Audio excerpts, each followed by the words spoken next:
Bonjour à tous et bienvenue à la section 3.12 du cours Électricité et magnétisme. On va parler ici de charge et de décharge d'un condensateur. Alors, donc on veut décrire le processus quand un condensateur se charge et l'inverse, le processus quand un condensateur va se décharger. Quand on se décharge, c'est toujours à travers une résistance. Ça prend une résistance. Alors, petit rappel sur le condensateur, c'était quoi? Dans sa forme la plus simple, vous pouvez s'imaginer que c'est juste deux plaques comme ça, plates, qui sont séparées par un diélectrique. Donc, des fois, c'est de l'air, des fois, on peut mettre quelque chose d'isolant entre les deux là, pour empêcher les charges de sauter d'une plaque à l'autre. Donc, ça pourrait être du verre, ça pourrait être de la céramique. Là. Donc, c'est ça. Il y a techniquement rien entre les deux ou quelque chose d'isolant. Et donc, ce que ça fait, c'est que les deux plaques du condensateur, quand ils sont placés dans un circuit avec une source, ben, elles vont se charger. Hein? La source ici va pomper des électrons sur la plaque négative et ces électrons-là, ben, elle la prend dans le reste du circuit. Donc, finalement, les électrons qui naturellement se trouvaient sur la plaque du haut ont été pompés et ont été redirigés vers la plaque du bas. Donc, en bas, on est en surplus d'électrons alors qu'en haut, on est en déficit d'électrons. Et donc, c'est pour ça que la plaque du haut devient positive. Mais comprenez que les charges positives, ils ne se déplacent pas. Hein? C'est toujours la même logique. Et donc, on avait vu qu'une plaque à l'autre, on va accumuler la même quantité de charges qu'on appelle petit q. C'est juste que d'un côté, ces charges-là, ben, elles vont être positives, tandis que de l'autre côté, ben, ça va être négatif. C'est le même nombre de charges, d'un côté en surplus, de l'autre côté en déficit. Puis, il y avait une petite relation qu'on avait vue aussi, la capacité d'un condensateur à emmagasiner des charges, pardon, c'est Q divisé par delta V. Donc, un condensateur comme ça, qu'est-ce qui se passe quand on le met dans un circuit? Donc, on peut le voir en faisant une maille de Kirchhoff. Donc, on imagine ici qu'on a ce petit circuit-là où est-ce que je ferme l'interrupteur. Aussitôt que je ferme l'interrupteur, la source va fournir du courant. Le courant va traverser la résistance, puis arriver au condensateur. Il faut comprendre qu'au début, il y a du courant quand mon condensateur est vide, mais après un certain temps, quand mon condensateur il est plein, quand la quantité de charge de chaque côté du condensateur s'est équilibrée et que c'est plein, ben là, il n'y a plus de courant qui passe. Parce que les particules, les charges ne peuvent pas sauter d'une plaque à l'autre. Fait qu'au début, on va avoir un courant, aussitôt qu'on ferme l'interrupteur. Mais si tu laisses le temps passer, ben, il va se remplir, puis il n'y aura plus de courant. Donc, au début, on peut faire une loi des mailles de Kirchhoff. Hein, donc, je vais tourner comme ça en sens horaire. Donc, j'ai plus epsilon, moins delta V dû à la résistance, moins delta V dû à la capacité, égal à 0. Le delta V de la résistance, on sait que c'est égal à RI, hein, c'est la loi d'Ohm, tout simplement. Et le delta V du condensateur, ben, on peut l'obtenir avec cette petite relation-là. On a juste isolé delta V, donc on l'envoie à gauche. Fait que ça donne delta V égale à Q sur C. Donc, ça vient de là. Je le remplace ici. Donc là, ce que je veux faire, c'est isoler le courant I. Puis on va retrouver là, ce que je vous avais dit là, avec le courant. Au fur et à mesure que le temps passe, ben, le courant va diminuer, puis éventuellement, il va stopper. Pourquoi? Ben, ça vient de là. Dans cette équation-là, si j'isole I, ça me donne cette équation-là. Donc comprenez que dans le temps, epsilon, ça ne change pas, c'est l'électromotance de la pile. C, c'est la capacité du condensateur, ça ne change pas non plus. R, ça ne change pas non plus. C'est la résistance. Donc, ces trois valeurs-là ne changent pas. Ce qui change, par contre, c'est la charge. Au début, je n'ai pas de charge, donc quand le temps passe, la quantité de charge accumulée va augmenter. Donc, Q augmente. Vous voyez que si Q augmente, ben, le résultat ici va diminuer parce que tu fais quelque chose de constant moins quelque chose qui augmente. Donc, le résultat, c'est qu'il va t'en rester moins après. Donc, quand le Q augmente, au fur et à mesure que le condensateur se charge, le courant diminue. Jusqu'au moment où la charge est rendue tellement grande qu'il n'y a plus de courant du tout qui passe. Donc, ça correspond à quand mon courant I devient égal à 0. Pour avoir un courant I égal à 0, c'est parce que mon numérateur ici doit être égal à 0. Donc, epsilon moins Q sur C égale à 0. De cette équation-là, tu peux isoler petit q Et on va lui donner un nom un peu particulier. On va l'appeler le Q complètement chargé. Donc, la charge accumulée quand le condensateur est complètement chargé. On va raccourcir ça pour QCC, pour complètement chargé. C'est égal à C fois epsilon. C'est vraiment ça la signification du Q qui est là, parce qu'on a dit quand mon condensateur est complètement chargé, j'ai plus de courant. Fait que epsilon moins Q sur C est égal à 0 seulement quand mon condensateur est complètement chargé. C'est pour ça que le Q qui est là, on l'a appelé QCC. Et donc, ça nous donne une première équation qu'on retrouve dans la feuille de formule. Donc, QCC est égal à la capacité du condensateur fois epsilon. Fait qu'avec ce petit calcul-là, je peux savoir un peu d'avance quelle va être la quantité de charge totale que va pouvoir accumuler mon condensateur avant de bloquer le courant parce qu'il est plein. Pour ce qui est de la décharge, on peut faire un peu là, le raisonnement équivalent pour une décharge. Donc là, on n'a pas de source dans le circuit. On suppose qu'à t égale à 0, je ferme l'interrupteur et le condensateur était initialement plein.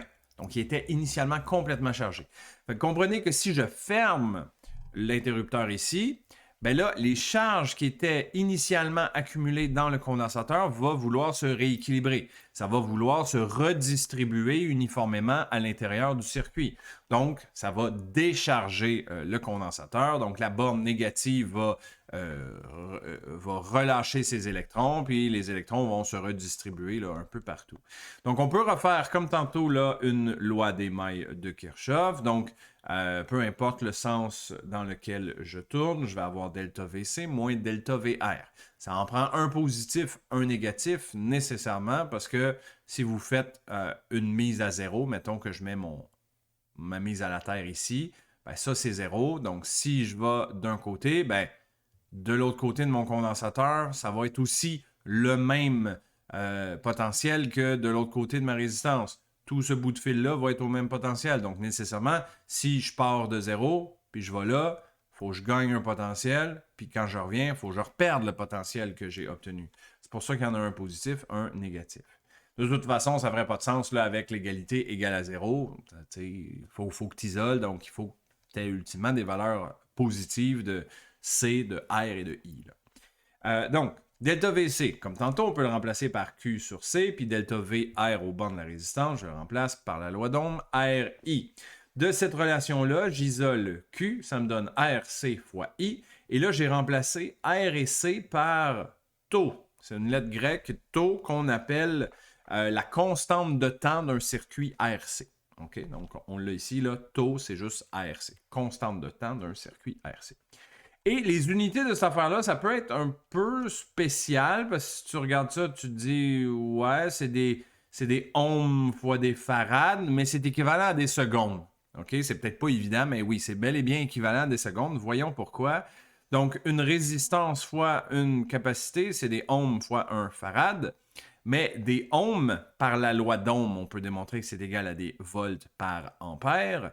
Et des farads, avec la petite relation qu'on a ici, dans le fond, que delta V, c'est égal à Q sur C, là, ben, tu réarranges les unités, puis tu peux montrer que farad, c'est égal à coulomb sur volt. Alors là, les volts vont s'annuler comme ça ici. Il te reste des coulombs sur ampère, mais ampère, c'est une unité de courant, puis on se souvient que le courant, c'est une quantité de charge par unité de temps qui passe dans un circuit.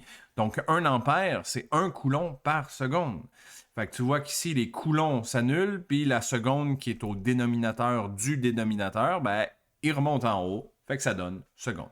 Fait que c'est pas complètement hasardeux d'avoir appelé ça une constante de temps. Parce que l'unité, c'est des secondes. Ça te donne un ordre de grandeur du temps nécessaire pour que ton condensateur se charge ou se décharge. Okay? Donc, c'est pour ça qu'on appelle ça constante de temps. La suite de la décharge, parce que, bien entendu, on peut continuer à faire des mathématiques avec tout ça. Donc, le courant, la définition du courant, c'est une variation de charge par temps. C'est une quantité de charge qui passe par temps. Puis je viens tout juste de voir à la diapo précédente que Q égale à constante de temps fois le courant I. Le courant I, c'est moins dQ dt, ça va. Donc Q, ça va être égal à moins taux fois dQ dt. Hein, j'ai juste remplacé le I par moins dQ dt dans mon équation ici. Ça me donne cette chose-là. Là, vous voyez un peu où est-ce qu'on s'en va. Je vais séparer dQ et dt de chaque côté. Donc, du côté gauche, tout ce qui a rapport avec les charges et du côté droit, tout ce qui a rapport avec le temps. Et je vais intégrer. Donc, je veux décharger mon condensateur. Donc, je veux passer d'une charge pleine, donc de QCC, jusqu'à une charge, on va dire pas pleine, là, on va l'appeler de façon générale une charge Q. Donc, on intègre de QCC à Q, cette expression-là. Et du côté droit, on va intégrer le temps. Donc, à partir d'un temps t égale à 0 jusqu'à un certain temps quelconque qu'on va appeler petit t. On a sorti moins 1 sur taux parce que c'est une constante taux. Donc, je n'ai pas besoin de la garder dans l'intégrale. Du côté gauche de l'équation, je vais avoir l'intégrale de dq sur q. Donc, ça va donner ln de Q. Bon, oups, je suis désolé, il manque le Q ici. Donc, ln de Q évalué de QCC jusqu'à Q. Et du côté droit, l'intégrale de dt, ben, ça donne T évalué entre les bornes de 0 à T. Donc, on évalue les bornes, c'est ln de Q moins ln de QCC. Et ici, ça va être moins 1 sur taux, ouvre la parenthèse, T moins 0. Les étapes après, je vais passer un petit peu vite. Là, on fait juste manipuler l'équation avec de l'algèbre. Et donc, on arrive à cette première expression-là qui me donne la charge qui reste dans un condensateur qui est en train de se décharger. Donc, c'est fonction de la charge que tu avais au début et d'une exponentielle de moins t sur taux. Donc, ça, ici, c'est pour une décharge. Pour une charge, bien là, il faudrait refaire ce processus-là, mais avec un point de départ un peu différent. Je ne le referai pas au complet. C'est fait dans le livre de toute façon. Si vraiment ça vous intéresse, vous pourrez aller le consulter. Mais je vous donne tout simplement là, le résultat. Donc ça ici, ça serait pour une charge. Donc c'est pour un condensateur qui est initialement vide. Puis tu veux savoir, bien, après un certain temps, tu es rendu à combien de charge totale Q, sachant que tu peux aller jusqu'à un maximum de QCC. Donc effectivement, les deux expressions se ressemblent, donc il ne faut pas les mélanger. Les deux sont présentes dans la feuille de formule. Celle-là ici, c'est pour la décharge, donc quand le condensateur se vide. Celle-là, c'est pour la charge quand le condensateur se remplit. Ce qu'on appelle un temps de demi-décharge, on va le symboliser par ça ici. C'est un T majuscule avec un indice 1/2. Temps de demi-décharge, le nom le dit, c'est le temps que ça prend pour que ma charge soit diminuée de moitié. Donc, si je suis ici à t égale à 0 avec une charge qui est pleine, c'est le temps que ça me prend pour que ma charge tombe à 1/2 de ce que j'avais. Donc, je suis rendu ici à un temps égal à un temps de demi-décharge. Puis là, il faut comprendre que à partir d'ici, si j'attends encore un autre temps de demi-décharge, donc je passe de ici jusqu'à 2 fois temps de demi-décharge, bien là, on perd encore la moitié de ce que j'ai à mon point actuel. Ce que j'ai en ce moment, c'est 1/2 QCC. Donc, si j'attends un temps de demi-décharge, je vais perdre la moitié de 1/2. Donc, je vais perdre un quart. Il va donc me rester un quart. Et ainsi de suite. Donc, si je suis rendu ici puis j'attends un autre temps de demi-décharge, je vais perdre la moitié de ce que j'ai ici, c'est-à-dire un quart. Donc, je perds un huitième. Donc, ce qui me reste, c'est un huitième. Et ainsi de suite. Fait qu'on a comme un asymptote avec l'axe horizontal. Ma décharge va constamment se rapprocher de l'axe horizontal, donc d'une charge égale à 0, mais sans jamais vraiment l'atteindre parce qu'on se rapproche tout le temps, mais de moins en moins vite de l'axe horizontal. Donc, c'est pour ça qu'on dit que pour obtenir une charge Q qui tend vers 0, il faudrait techniquement attendre un temps infini. Okay? Et donc, on a une petite équation pour ça. Là, le temps de demi-décharge, c'est tout simplement taux fois ln de 2. Donc, c'est très simple à obtenir. Aussitôt que tu connais ta constante de temps, là, qui est RC, hein, rappelle que taux, c'est RC, tu vas être capable de trouver le temps de demi-décharge. Encore une fois, je n'irai pas trop dans les démonstrations, mais tu es capable de démontrer que le courant de décharge, essentiellement en combinant cette équation-là avec cette équation-là, tu es capable de démontrer que le courant de décharge, c'est I égale à QCC sur taux fois E, exposant moins T sur taux. Une autre équation qui fait partie de la feuille de formule. On peut faire l'inverse aussi. On peut faire le temps de demi-charge. Donc, le concept est un peu semblable, mais juste inverse. Donc, au début, tu n'as pas de charge, tu es à 0. Si tu attends un temps de demi-charge, tu vas te remplir de la moitié de l'espace qui te reste. Fait qu'au début, tu es à 0, donc il te reste une charge totale à accumuler de QCC. Donc, tu te remplis la moitié de ça.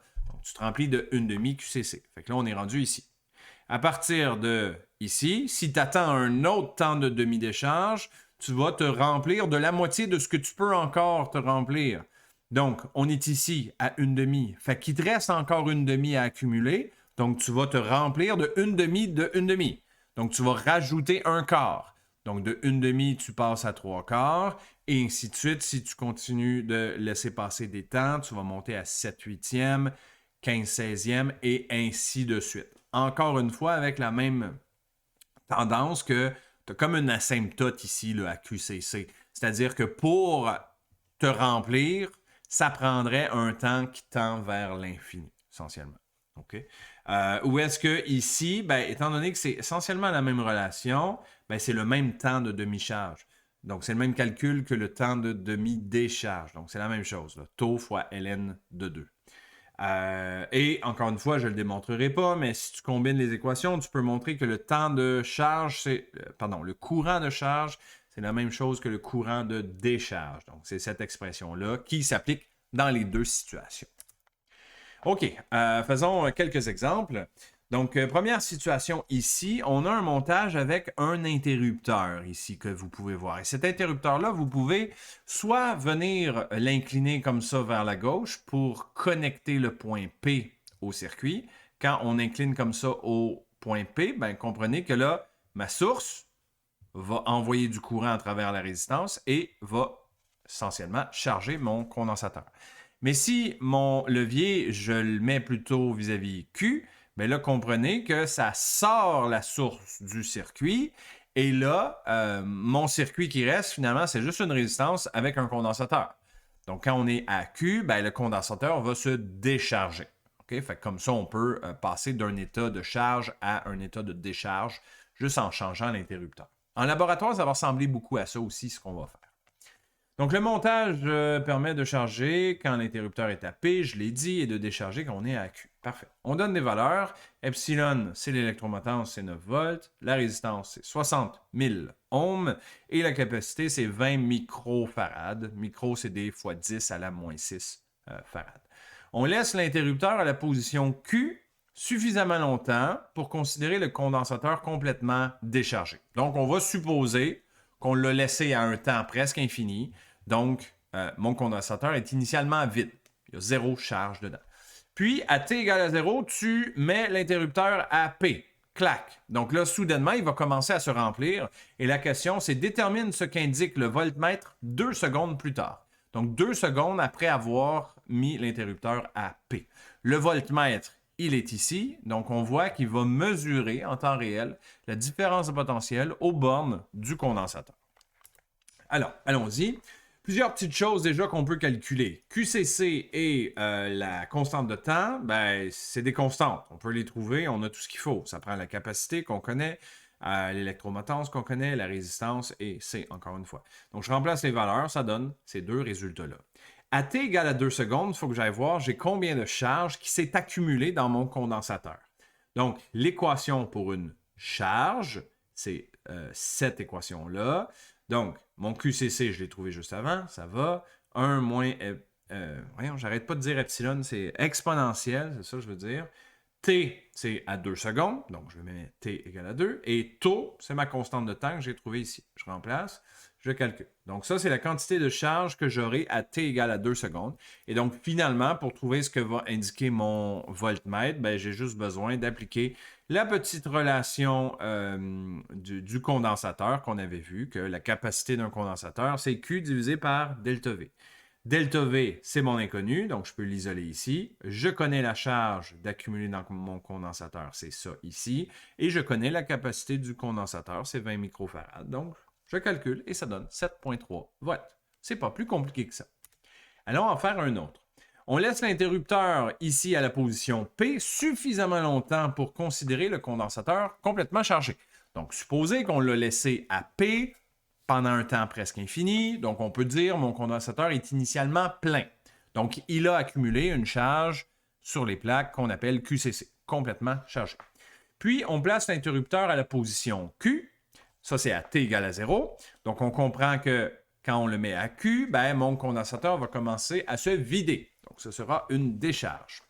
On veut déterminer deux choses, le temps de demi-décharge, puis à quel instant est-ce que la charge du condensateur va être égale à 1 millième de sa charge initiale, ce qu'il y avait au début. Alors, commençons par A. Le temps de demi-décharge, c'est simple, c'est juste d'appliquer cette équation-là, qui est essentiellement donnée dans la feuille de formule. Taux, on réutilise, comprenez, là, je ne l'ai pas dit, j'aurais dû le dire, mais c'est le même montage qu'à la situation 1. Donc, on réutilise epsilon, on réutilise C et on réutilise R. Donc, ma valeur taux, je l'avais calculée dans ma première exemple, donc je peux le réutiliser ici. Donc, c'est 1.2 fois ln de 2, ça donne ce temps-là. B, on cherche le temps que ça prend pour avoir 1 millième de la charge que j'avais initialement. Ce que j'avais initialement, c'est QCC.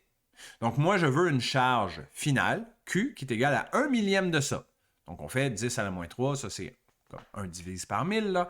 Donc, je veux cette relation-là que je vais rentrer dans cette équation-là. Ça, c'est l'équation de la décharge. Oui, c'est ça. Excusez, c'est l'équation de la décharge du condensateur. Où est-ce que je remplace petit q par 10 à la moins 3 QCC. Ça me donne cette équation-là. Les QCC s'annulent de chaque côté de l'équation. Après ça, je peux faire de l'algèbre pour venir isoler le petit t qui est là. Je rappelle que taux, je le connaissais déjà, donc je remplace et ça me donne 8,29 secondes.